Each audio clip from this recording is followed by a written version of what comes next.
So guys, look, on today's video, I've got 3 griddle recipes that you probably haven't made. It's all about simplicity. It is all about some new griddle ideas, some new recipes. If you like this sort of video, I've got a load of recipes. I've been cooking on the griddle probably early 80s or so. So again, man, tons of info, tons of recipes. Just let me know down below if you want to see 3-4 recipes in the same show. We will knock them out. So look, let's turn the cameras down to the board and show you recipe number 1.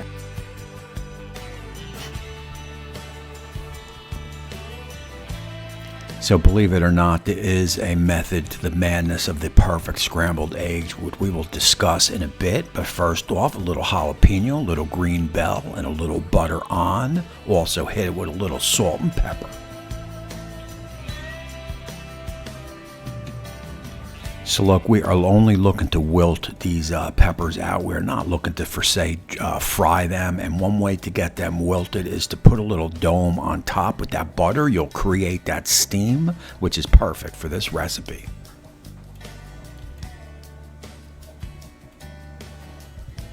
And after about 2-3 minutes or so, we will get those moved off to the side, which is a warm zone. Next, we will get our buttered buns down. At this point, we will temp our griddle, and we are 3 1/4, which is really too warm for a perfect scrambled egg. But I did turn all burners off, and that'll bring the temperature down. We will get our 2-egg mixture on the griddle. So the trick here for that light, fluffy egg, that milky consistency of the egg that you're looking for, is do not touch the egg. And again, we are a little too warm, but it'll work. I'm going to hit it with a little bit of butter, and then don't scramble right away. You kind of want to go underneath and flip over and just kind of let it fluff up a little bit. Salt and pepper down, you will see.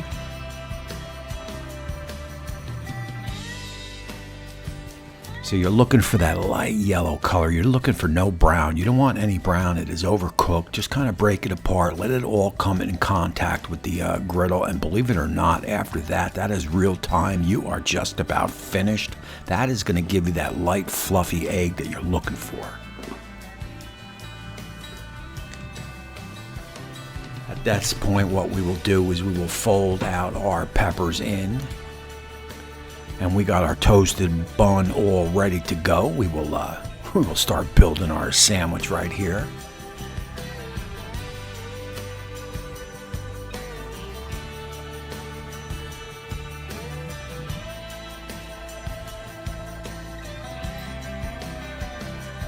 But we have one more thing to do to kind of jack up this peppers and egg sandwiches, and that's going to be that Frank's hot sauce, the original. The original is the best in my opinion. Hit it with a couple splashes, and you just jacked up your peppers and egg sandwich. Yeah.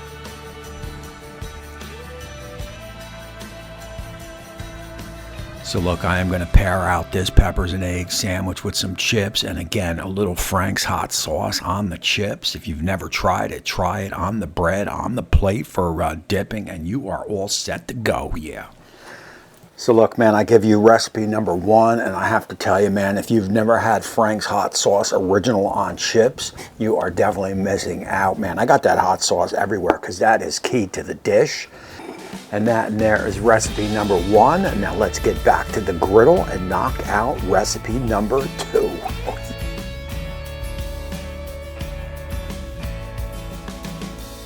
So look, this recipe here is an old-time classic for me. I was turning through some notes that I had written down probably 20-25 years ago and came across this recipe. And this is how we used to make it at my mother's diner/restaurant. It is I guess you could say it is a jacked up. It is an old-time French toast. And the first thing you want to do is get some buttered bread down on the griddle, because yeah, you are going to toast the bread.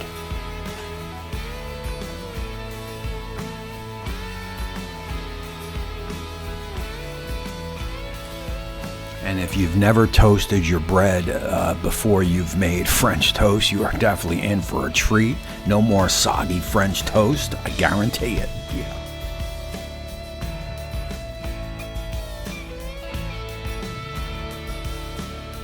Guys, one other tip, if you don't have that little warming tray there on the side, that is a must-have accessory for a griddle. I'll have information down below right to Amazon so you could pick one up and you could see we got a nice toasted bread going. That is a butter toasted bread, of course. So look, we will pull that off and turn our attention to the mixture. That is 2 eggs. That is a little bit of milk or cream. Now you want to give that a little mix. Then it is going to be some sugar and cinnamon, and then 3 drops or so of orange extract, 3 drops or so of vanilla extract, and you know what to do from here. Yeah. Oh. Yeah.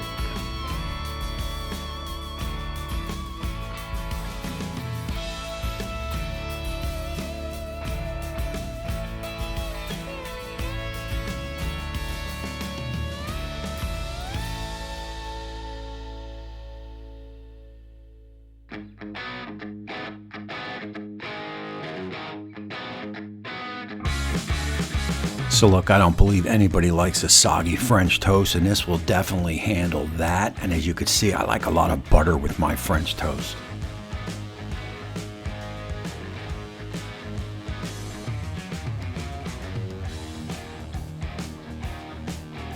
So after 2-3 minutes, you know the deal. You're going to flip it. Only need to flip French toast once, and you're looking for that nice golden brown, man. That is exactly what you're looking for.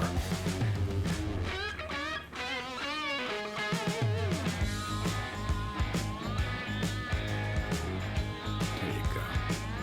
That is perfect.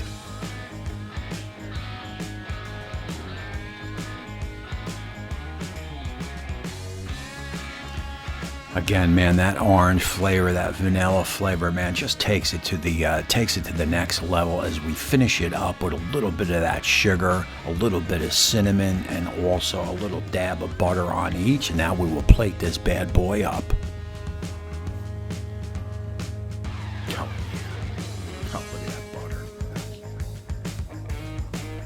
So look, one of the things I like to do anytime I serve breakfast, especially something like a French toast or a pancake, is I like to add a little fresh fruit in. It just kind of livens up the plate a little bit, lightens it up a little bit, gives it some color, and just means good morning to me.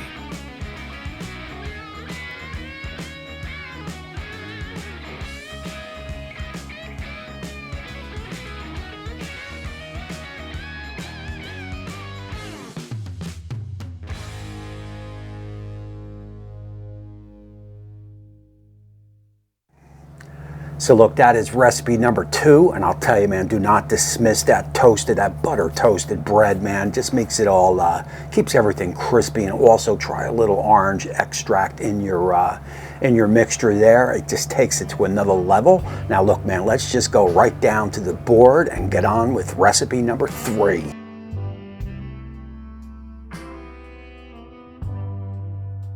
Now, believe it or not, out of these 3 recipes, this was my wife's favorite, man. She just couldn't stop eating it, and it is all going to start with a medium chop on a bacon.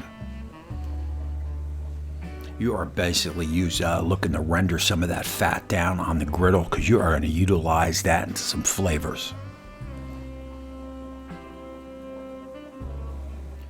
So once that bacon renders down a little bit, we need to move that over. We need to utilize some of that bacon fat. We will get our jalapenos down. We will get our onions down, and we will do a light saute here.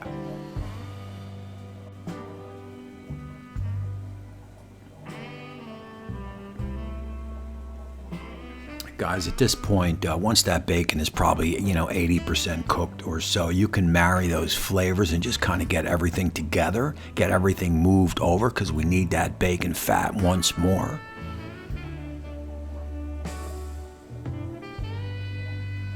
And we will drop our hot dogs down. So look, on these dogs, you are really looking to get a good cook on them. You want a nice browning on them, almost a burnt surface on some of them. You will see that in a bit. Now, one thing I like to do is I like to get a dome on to create that steam again from the onions, the butter, the peppers, and all that jazz here. About a minute goes by and you can see some of the browning on those dogs. That is exactly what we want, although we want it a little bit more.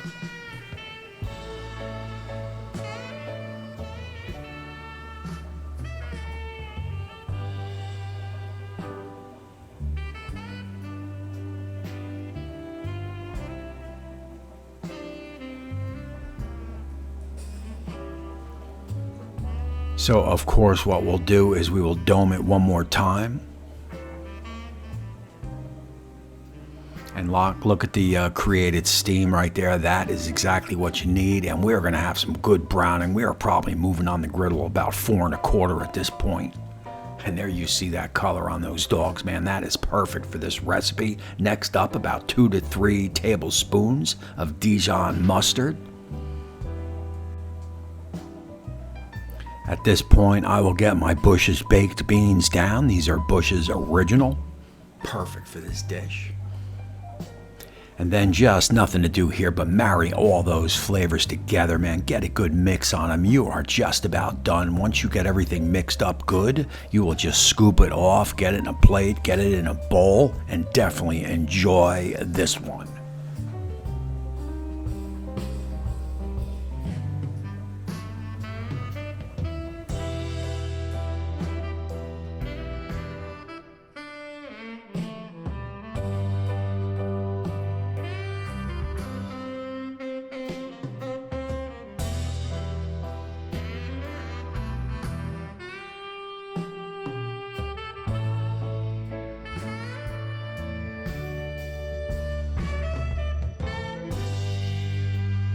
Alrighty, look, man, that is going to close out this show. I mean, do not dismiss any one of these 3 dishes, especially if you've not tried them before. You've got the buttered bread toast, orange tinted French toast, and you've got the ultimate munchie dish right here. I used to hit this thing, 2, 3 o'clock in the morning, coming home 18, 19, 20 years old, whatever.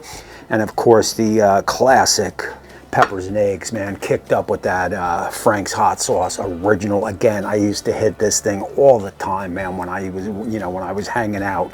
I'm talking 30 years ago, man. All these dishes have been have been part of me for years. This here I used to make this in my mother's restaurant all the time, way back when. It has seemed to be a forgotten art with the toasting of the bread and a little bit of that orange in there. You could put anything in there, almond, whatever. But that is it, man. These are 3 amazing dishes, and I got plenty more. If you want to see some, 3 or 4 dinner meals made up on one tape, let me know down below. You want to see hors d'oeuvres, you want to see desserts, all you got to do is leave it in a comment and I'll read it. There will be no taste test today because this is meals for later tonight. I will reheat everything up, throw it down on the table, and it'll be a smorgasbord for me and the wife. So look, man, I'm going to close out this one. Until next time, we will see you soon.